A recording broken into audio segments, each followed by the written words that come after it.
Okay, so I don't usually do these kind of videos, but so you're interested in amateur radio, maybe somebody in your family, or maybe you just want to get your license so you can be prepared. Those are all good reasons, and there's a lot of different things that you can do in amateur radio. So, I'm going to just give you a real basic overview of how I think the easiest way to get started is. And maybe we'll go over some other stuff on like how to find cheap used equipment, or what's a good first radio, etc. What's a good antenna.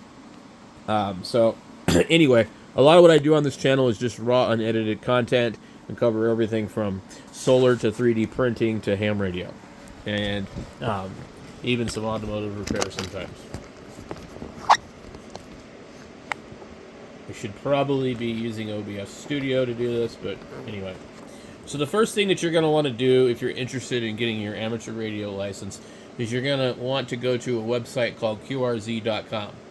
Now, QRZ started out as a service for money. You pay them, and they would mail you a CD of the amateur radio call sign database. So back in the day, they had what they called call books. Then you'd buy a call book, and the call book would you talk to some guy, like say you're on the East Coast and you talk to some guy in Europe. You would look him up, I guess, maybe. I don't know. But if you talk to somebody, say you're in Washington State and you talk to somebody in New York, and you write their call down and you have a paper log, you log it. This is before computers were really a big thing. And you had a call book, and you'd go look him up, and you'd find his address in the call book, and you'd mail him a QSL card, which also is supposed to be a form of insult, actually, believe it or not. It means that I'm not really sure I made contact with you, so I got to send you this paper card to confirm. Some old timers will tell you that. Other people will say, no, it's not true. I don't know. I wasn't around then to be on the radio. I was around, but I wasn't on the radio. I was a kid. So QRZ came out with an idea. Hey, let's pay for the database every year or 6 months that it comes out, and we'll compile that database and we'll put it on a bulletin board where it can be downloaded through amateur radio. I think that's what he did. And then he decided to put it on a CD. And it was just the right time, the right place, and everything like that. And he couldn't keep up, I guess, apparently at first. So I believe it would be Fred, who is in Arizona. I believe it was Fred. I don't know if there were other people involved. He's one of the people, at least. And so I guess it got pretty big, and eventually the internet got popular, and they would put the database on the internet, and then the internet of the database became the website. And somehow QRZ has become the unofficial authority on call signs. So basically, a lot of times, it's kind of, I think of it as kind of like a Facebook of amateur radio. People post stuff here. We're looking at the main page here. There's a membership thing, because if you get too many lookups, you can't look up a call sign. But the main purpose of QRZ was a call sign lookup, okay? And one thing to mention, in the United States, your address is not private information, and there's the possibility of other things that most people don't mention, but I've heard people point out that if you have a call sign and you are a licensed ham operator, you agree to waive some type of search and seizure thing, because technically the Federal Communications Commission or federal government can search your house at any time. I don't know if that's actually really true anymore, but apparently they can say, we need to inspect your station, and you're a licensed ham operator, and you agreed to our rules, and so therefore we're going to search your house. Usually that's because you did something really stupid, and they're trying to find out if you're causing harmful interference. And in most cases, if it's at that point, they already know you are. But some paranoid people are concerned that their illegal activities might be detected, or they might use their ham radio license to gain access to detect their illegal activities in other areas. So, I just want to throw that out there, that there is that. If you're not sure about that, do your research and find out. I'm not going to sit here and research it for you or spend a lot of time on it, but there is some clause that does say they can search your living area or whatever. I don't know what it's limited to. I'm not worried about it, personally. I don't like how they do make everybody's address public. And there are other websites that will make your address public, and your address is public through the FCC database to anybody that can access it. And in other countries, it's optional. And the reason that I think that this is a problem is because people can dox you through your amateur radio call sign. And there's other reasons as well, but people might say, well, you're just being paranoid. What do you got to worry about? Well, I'm just putting it out there because not everybody wants that information out there. So, I personally don't like it, but there's not anything I can do about it. I'm not going to pay for a P.O. box. That is one option you can do. You can pay for a P.O. box. So, I believe in Canada they have the choice to either have it displayed or not displayed, and I believe in the UK they have the choice also, as well as probably Australia, but I don't know how most of Europe or China is or anything like that. China probably doesn't have a choice, but it's something to consider. So anyway, QRZ has a lot of resources. There's a lot of information here. You would want to get on QRZ and go to the account tab right here in the corner and create an account. And you don't have a call sign, so just put a nickname or your name and create an account. And then you're going to want to go to the resources tab and you're going to practice the radio amateur exams. Now, this is kind of a workaround to not having to pay one of these places for their ham radio crash course crap, or the Gordon West books, or any of the other various profiteers of ham radio that are making money off of you wanting your license. I'm not here to make money off of you watching your license. I do make money off of you watching the video, and that's good enough for me. And I don't really get much out of that. I'm certainly not paying my bills. Some of these guys are making an actual living and buying new vehicles and making house payments and things like that, but they also have, more than 9,000 subscribers like I do.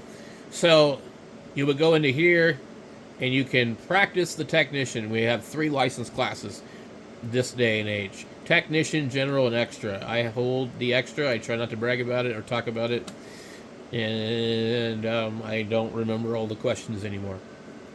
Essentially, though, what I'm telling you to do, and people will probably not like this, is you need to practice these questions and look up the answers when you don't know what the answers are, and memorize all the questions and go take your test. You need 26 correct to pass on the tech.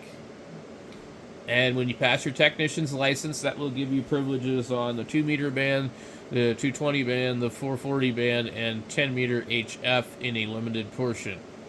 So really, you need a general class or higher to really use a lot of the radio that's available to you. So, a lot of these questions are in these different sections. They show you all the different stuff. There's a pool of questions. I believe right here it says this is number 71 of 411.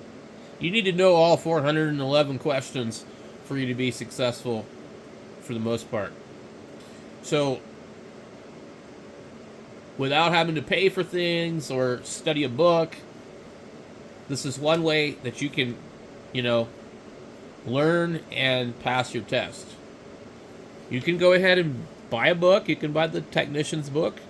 I'm not sure where to get it because I didn't go that route.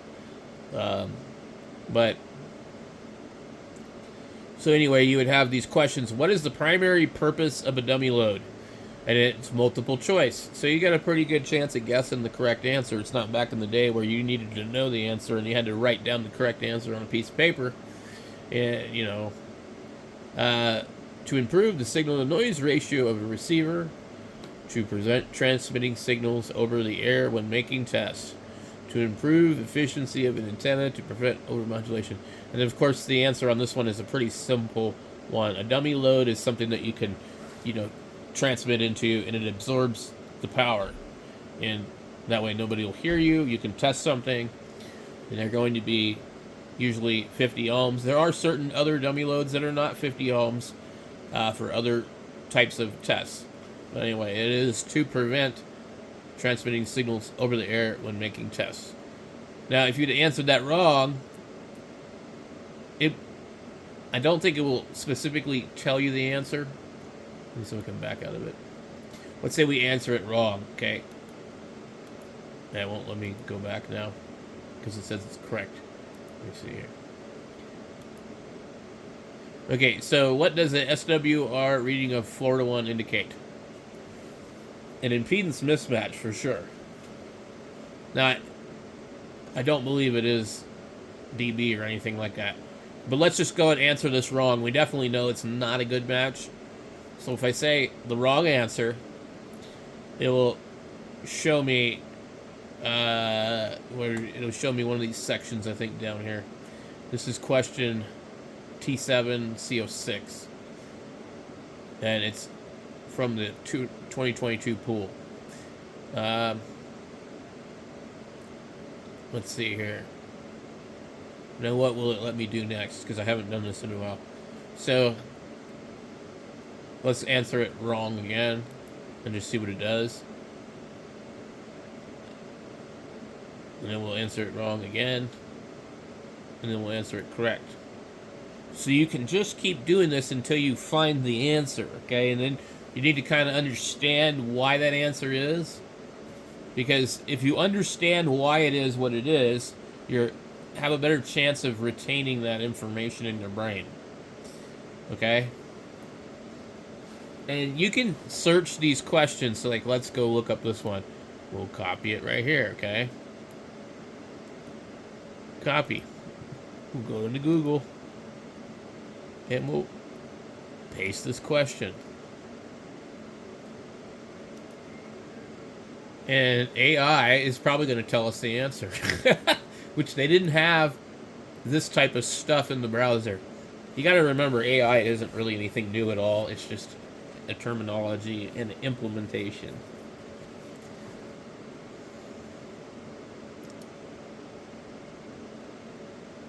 Now, what was our question? Our question was, what type of transmission is indicated by the term NTCS? Okay. NTCS stands for National Television System Committee and refers to an analog television transmission signal in a digital voice mode. NTCS was the first color TV standard in the United States in 1953. It was based on 60 Hz and 525 picture lines. NTCS was used in America, Japan, and other countries. So basically, they give you a little more information. And then you'll see this thing called ham study. And that's, of course, something where they will give you the answer, but they really want you to pay for their thing. And so, Google is your friend when it comes to this, and you can use Google to study the questions. And the answer might not be specifically what you find there, but you have to read the definition of what it is and go, okay, what is it? Is it an analog fast scan color TV signal? Is it a normal transmission mode in static circuit? And they're trying to confuse you. A special mode for satellite image uplink? A frame compression scheme for TV signals? And honestly, it's either D or A, as I recall. So an analog fast scan. And see, so we didn't really get like the direct answer when we Googled it. And so here's some things that if you don't know what capacitance is, you want to look that up and you want to learn what it is, because this is really important stuff. And if you don't understand why the answer is what it is, you really should understand. But capacitance is measured in farads, usually microfarads. So we would be going through this thing, and what I would recommend you do is you set aside somewhere between 20 minutes to an hour every day to practice these questions, and do it until you get familiar with the questions, and until you have seen the question pool. See down here, it's showing us all the questions, and it shows which ones we got right and which ones we got wrong. And I believe once you go through all the questions, you can kind of see that you've been through the entire pool. But once you get consistently taking this test, 85%, you're going to be ready to take the test. And normally you would have to find a testing place, and now I believe that it's easy to just go and schedule a test online. And I think maybe you need to have a mobile device and 2 webcams or something like that in order to take the test online to prove that you're not cheating. And I'm not sure how that works. I'm sure there's still places that do testing. But this is kind of how you're going to figure out, and study for the test.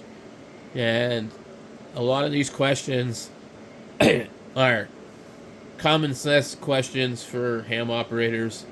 And you'll find that when you do get your license and you get in ham radio, there's a lot of guys that actually you really wonder how they passed the test because they don't know this stuff. And a lot of guys are what we call appliance operators or lids, and they just buy stuff and talk on the radio. They don't have any interest in how it works or how to fix it or repair it. And I'm not that kind of person myself. I love taking things apart. And if you watch my channel or you've been watching my channel, you know that. I want to know why something works the way that it works. I want to know why it broke. I want to know how to make it better. So, but there's just different types of ham operators. But this is by far, I think, the most economical, cheapest, easiest way to study for your ham radio license and get licensed. This is what I did, and I've got the highest license. I studied for about a year for my extra. I studied for about a month for my technician, and I studied for a couple of months for my general. So, and I probably could have did it a little bit quicker if I wasn't still an active alcoholic in addiction at the time of doing all these other tests. I was sober by the time I went for my extra, but I was still a very heavy drinking, functioning alcoholic for all of these. And so, I remember practicing this test drunk. Which is probably not a good idea. Anyway, this is my advice to anybody that doesn't want to shell out money to some place or book or whatever. And there's guys, too, that are so smart that they probably know all this stuff. But the thing about the test is they want you to know that you have the answer they want. Okay? So some of these are formalities and rules and things like that it's going to go through in the technician stuff. We haven't seen any of those questions yet, but so let's just go through this one here really quick. What is the disadvantage of using a handheld VHF transceiver with a flexible antenna inside of a vehicle?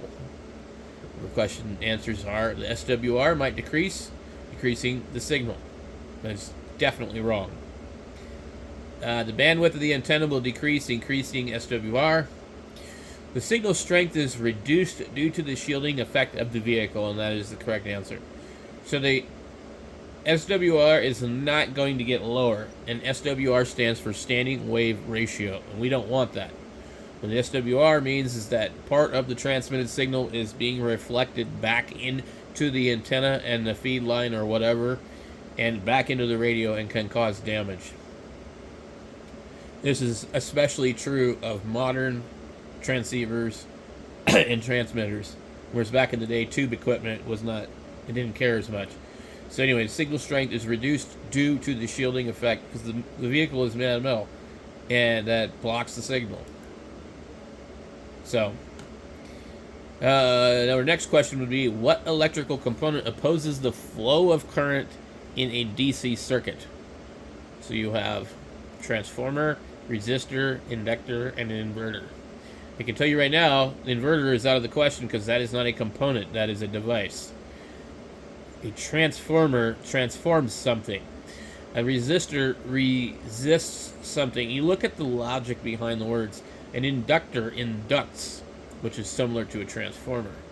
Now, an inductor can do certain things. And off the top of my head, the flow of current through a circuit, which is basically Ohm's law, is different than the flow of voltage. And certain devices will block voltage and certain devices will block current. And if I'm not mistaken, even though I want to say it's a resistor, I believe it is wrong. Okay, so an inductor does do certain things, but it's not that. So even I get something wrong sometimes. And I know that's a very simple one, but they do some trick questions in here. So I always get confused with voltage and current flowing through a circuit. And I know I should be pretty good about this, but there's like this thing with Ohm's law where if you understand and grasp the concept of Ohm's law really well, it will always make sense. But not all of us do that. Not all of us are engineers. Not all of us deal with this stuff on a daily basis, so we don't remember it. But usually they refer to certain things as voltage dropping devices. And so there's other ways to do that. But anyway, let's go to the next question. So which of the following measurements are made using a multimeter? Signal strength and noise, impedance and reactance, voltage and resistance. All these are correct. No? Okay. Which of the following measurements are made using... Oh yeah, so a multimeter. So voltage and resistance. See, they really try and trick you. Let's go back to that question for a second. Signal strength and noise is not... Well, what kind of multimeter? There are meters that do that. There are meters that read impedance and reactance. When they say a multimeter, they're referring to a digital multimeter, which, you know, doesn't usually do that. I have a multimeter that's also an oscilloscope, so some of that's kind of BS. Which of the following are inputs to a satellite tracking program? Inputs. The Keplerian elements. All of these are correct. Satellite transmitted power. The last observed time of the Doppler shift. I don't know which one this is, but I don't think all of them are correct, but it might be.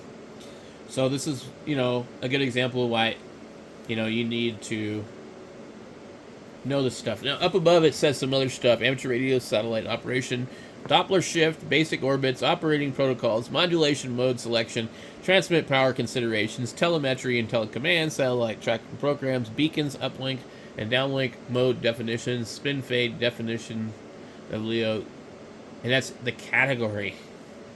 So, which of the following are inputs to a tracking program? A tracking program is what would be controlling an antenna that follows the satellite as it goes across the horizon. And it would most likely be either all of them, but I don't think the transmitted power actually matters, and I don't remember what this one is. The Doppler shift is definitely something to do with it. So it's apparently none of those. See, I'm striking out. I probably won't get my technician license. I'm going to have to turn my license in. What method of a call sign identification is required for station transmitting phone signals? What method of a call sign identification is required? Now we're getting into the principles of operating and the rules. So, what method of call sign identification is required for a station transmitting phone signals? Send the call sign followed by the indicator RPT. Send the call sign using only a phone emission. Send the call sign using a CW or phone emission. Send the call sign forwarded by the indicator R. That one is wrong, and that one is wrong.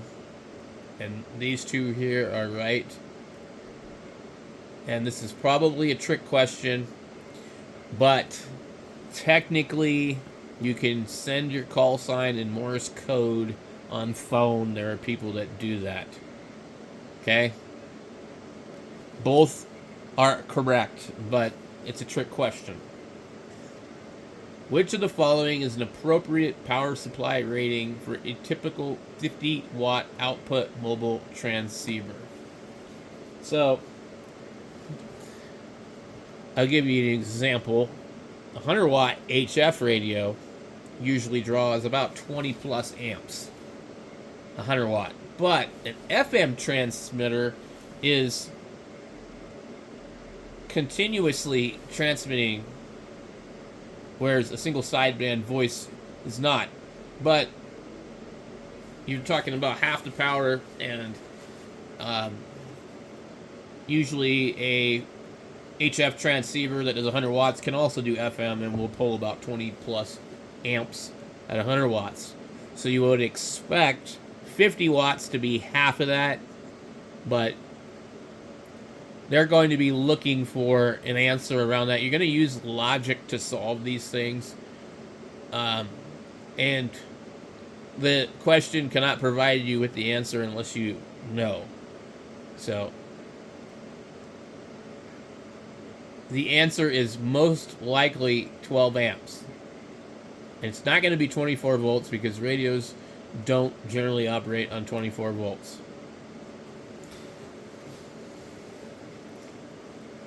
What resistance of a circuit for which the applied voltage is 12 and the current flow is 1.5 amps? What is the resistance of a circuit for which the applied voltage is 12 volts and the current flow is 1.5 amps? And Ohm's law will show you how to solve this. And I'm not sure I'm going to get it, but I'll try and help you. Ohms. Well, and they will not let you have this chart in front of you while you're doing the test. So you kind of need to know this thing. Okay. There are different charts that explain Ohm's law. So V equals I times R. This chart is supposed to help you remember that. So this is V equals I times R. These are, I like to have them written out.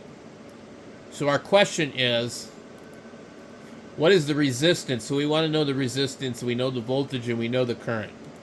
Okay, so R equals V divided by I.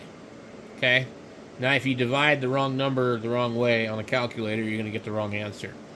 And that's a really easy way to get the wrong answer. So R equals V divided by I. B, voltage divided by I. So we divide 12 by 1.5, and I think we will get 8, if I'm not mistaken. Okay.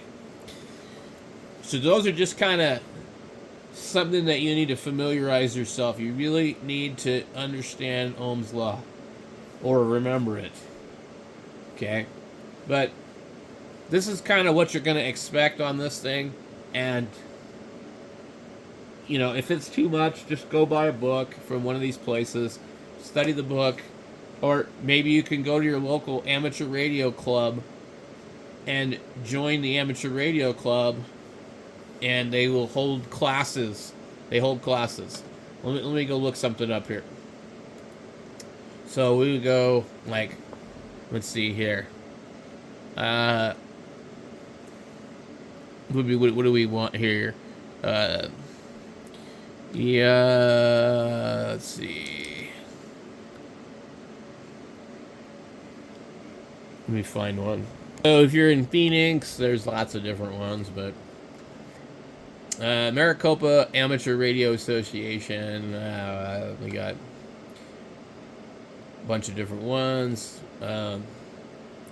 Monthly meetings for Maricopa Amateur Radio. I've not ever really checked out their website, but usually most of these are going to be the same. Club resources. Okay, so memberships. Maybe there should be something for classes. Events, Hamfest, contact us. I mean, so one of the things is you could just search your area for a ham radio club, and even if you can't make sense of their website, go on there and ask them, what do I need to do? I want to get my ham radio license. You can click this contact thing and contact them. There's even a phone number. But they have, and you can attend one of their meetings or something, you know. And they got one that's just in Casa Grande. They have their repeaters. So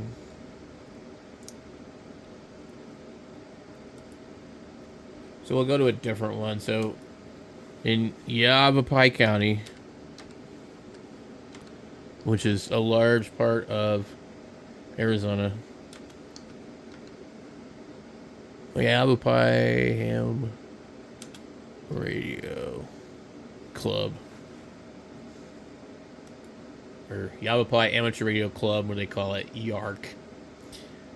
I love the silly acronyms. YARC, YARC, YARC.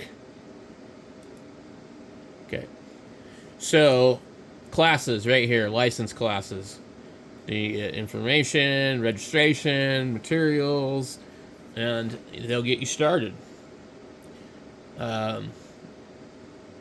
Also, if you join a club like this and you become a member, they're going to be very nice to you. They're not going to give you a hard time about using their 2-meter or 440 repeaters. If you need help, you go here. We have an Elmer group site survey form, and Elmer is somebody that mentors a new ham. I don't know where that name came up. There is a link to their meetings, so you don't even have to go. You can go on Zoom, the monthly club meeting. And so joining a club is a really good way to get into amateur radio. It's also a good way to find somebody that mentors you, and that person will usually help you with a lot of stuff that you would not be able to do on your own. Like, say I was to mentor somebody and help them get their license, I would probably provide them with a very affordable radio to get started, which most of us will do. So, yeah, there's lots of benefits to joining a club. You get to meet some of the other people and local people in your area, and that opens up a lot of opportunities for different things.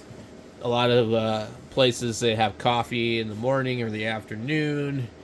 You can find out about the local nets and things like that and listen to them before you get licensed. Like here they have club events, breakfast, lunch gathering, Prescott Rodeo, Granite Mountain Hot Shots, I'm not sure what that is, field day.